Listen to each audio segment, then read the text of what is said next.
Sir आप emotion कैसे control करते हो जब लॉस होता है? देखो भाई क्या होता है ना कि भैया ना मेरे को ये काम करते हुए 9 साल हो गए, तो मैं सही बताऊं तो भैया अगर मैं अभी यहाँ पे 5 लाख रुपए चला जाता हूं तो खास फर्क नहीं पड़ेगा। मुझे पता है मैं रोज 5 लाख 10 लाख जाते हैं, 15 20 लाख आते हैं, लॉस भी होता है प्रॉफिट होता है। यहाँ पे जो बात होती है ना ये माइंड को कंट्रोल करने की होती है। अब मेरे को आदत हो चुकी है वो देख रही आपने देखोगा मैं बहुत ज्यादा बड़े लॉस में होता हूं। अगर मान लो यही में मुझे 50 लाख लॉस हो जाए तो मेरी फटके आदत है क्योंकि वो लॉस में नहीं सह सकता। पर अगर यहाँ पे 2000 3 4 लाख 5 लाख 10 लाख भी लॉस होगा तो मेरे को थोड़ा सा महसूस होगा। पर 1 लाख 2 लाख देखो जाए क्योंकि भाई आपको 10 लाख कमाने के लिए 2 लाख रिस्क रखना होता है। ये चीज ही वैसी है, समझ लो। ये ट्रेडिंग कर रहे हो आप यहाँ पे बिना रिस्क के ट्रेडिंग नहीं होती। सीधी बात, अगर मान लो मैं इसी पल एक ट्रेड दूं तो मुझे ये पता होगा पहले से, मेरे माइंड को बताया कि मान लो मैं यहीं पे ट्रेड ले लिया तो सिंपल बात है मुझे स्टॉप लॉस यहाँ तो रखना ही पड़ेगा और यहाँ मैं टारगेट रखूंगा तो हो सकता है यहाँ एक लॉट लूंगा तो वहां पे मेरे को कुछ पैसा मिलेगा और अगर यहाँ आ गया तो लॉस है। अब भाई इस चीज को ओवरकम कैसे करोगे?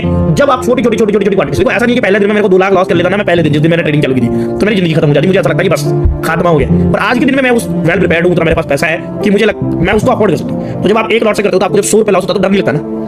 एक लॉट वाले लोग जो भाई इंडियन मार्केट में करते हैं 100 रुपए लॉस में किसी को डर नहीं लगता क्योंकि वो आपके औकात के हिसाब का पैसा।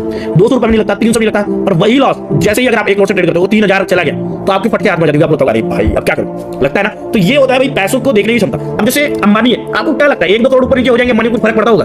वो नहीं पड़ता भाई, क्योंकि वो अंबानी है भाई, उसके पास पैसा उतना है, उसने पैसा उतना देखा है कि भाई उसको उस चीज से फर्क नहीं पड़ता। तो हर आदमी का पैसे को देखने की क्षमता होती है, वो डेवलप होती है जैसे जैसे आपके पास पैसा आता है उसके हिसाब से। तो जितना आपके पास पैसा आएगा वो पैसा देखने की आपकी क्षमता उतनी डेवलप हो जाएगी।